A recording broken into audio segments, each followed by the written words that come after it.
प्रीति जी दिल्ली से। राधे राधे गुरु जी। राधे राधे महाराज जी। महाराज जी, अगर इंसान के पास कर्म करने की पूर्ण स्वतंत्रता है तो फिर हम क्यों मानते हैं कि हर चीज भगवान की इच्छा और कृपा से होती है? अगर हमारा जीवन नहीं, हमारे दो विभाग बने हुए हैं, एक पाप कर्म एक पुण्य कर्म। पति से संभोग पाप नहीं है, धर्म है। पर पति से भोग करो पाप है। जबान मिली है, अच्छा भोजन पाओ निष्पाप है।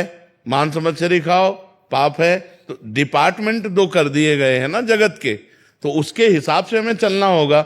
ऐसा थोड़ी कि हम कर्म करने में स्वतंत्र हैं तो जो चाहे कर सके। आप अपने शरीर को भी स्वतंत्र नहीं रख सकते। आप अपने शरीर की हत्या करना चाहे अभी रिपोर्ट कर दें, आपको दंड मिलेगा? नहीं मिलेगा, क्योंकि वो सरकारी वस्तु है।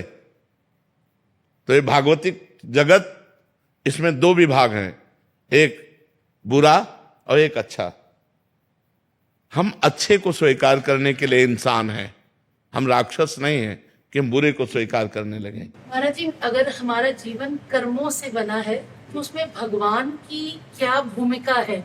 हम कहते हैं सब कुछ भगवान की कृपा से होता है, उनकी कृपा के बिना पत्ता भी नहीं हिलता। हमारी अच्छी सोच भी उनसे आती है, तो फिर हमारे तो सबसे पहले आपको किसने, कर्म ने उत्पन्न किया या भगवान ने? भगवान ने।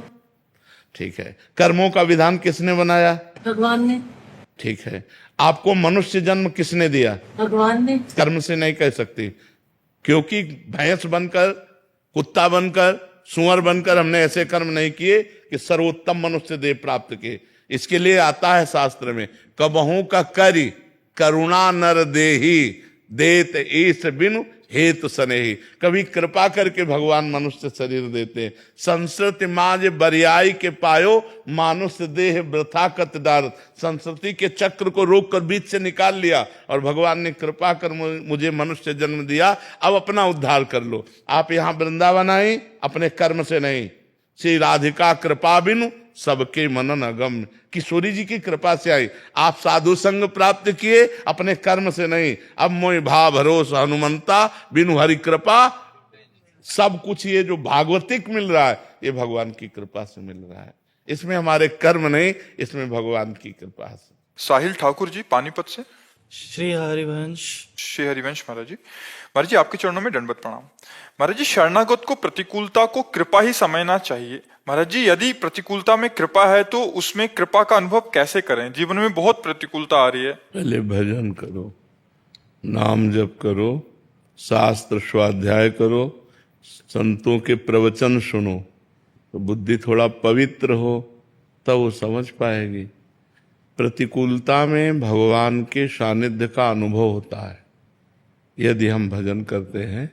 तो इसीलिए प्रतिकूलता को मंगलमय कहा गया, अपमान को मंगलमय कहा गया कि जो मंगल भवन से जुड़े वो मंगलमय। सम्मानम कल्याति घोर गरलम नीचापमानम सुधा श्री राधा मुरलीधरो भज सखे वृंदावन मात्यज। जब प्रिया प्रीतम का भजन होता है तो जिस सम्मान के लिए, अनुकूलता के लिए संसार मारा घूमता है, परमार्थ का पथिक उस सम्मान को विष के समान त्याग देता है, अपमान को गले लगाता है, संपत्ति की तरफ से उदासीन होता है, विपत्ति को गले लगाता है। परमार्थ का पथिक बहुत बलवान होता है। तो अभी नाम रूपी बल, ज्ञान रूपी बल हृदय में जागृत नहीं हुआ तो अज्ञान के कारण शारीरिक मानसिक प्रतिकूलताओं पर व्यथय हो करके हम परेशान हो जाते हैं। लोग डिप्रेशन में चले जाते हैं। जब तक अध्यात्म में नहीं जुड़ोगे, डट के भजन नहीं करोगे, तब तक बात नहीं बनेगी। आज भजन कौन करना चाहता है? सब मनमानी आचरणों में खुशी होना चाहते हैं, मनमानी आचरणों में मस्त होना चाहते हैं। ऐसा कभी नहीं हो सकता। तस्मात् शास्त्रम प्रमाणन्ते कार्याकार्य व्यवस्थित हो।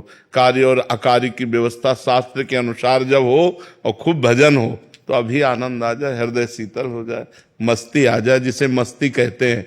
मस्ती, मृत्यु का भी भय खत्म हो जाए, हम आत्मस्वरूप हैं, ब्रह्म स्वरूप हैं, ऐसा अनुभव हो जाए।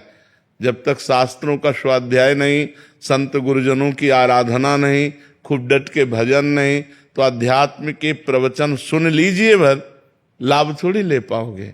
उसका लाभ तो तभी लिया जाता है जब खूब डट के भजन हो, भगवदाकार वृत्ति, ब्रह्माकार वृत्ति, तभी आनंद आता है। ऐसे विपत्ति तो मारेगी कि हमें डिप्रेशन में पहुंचा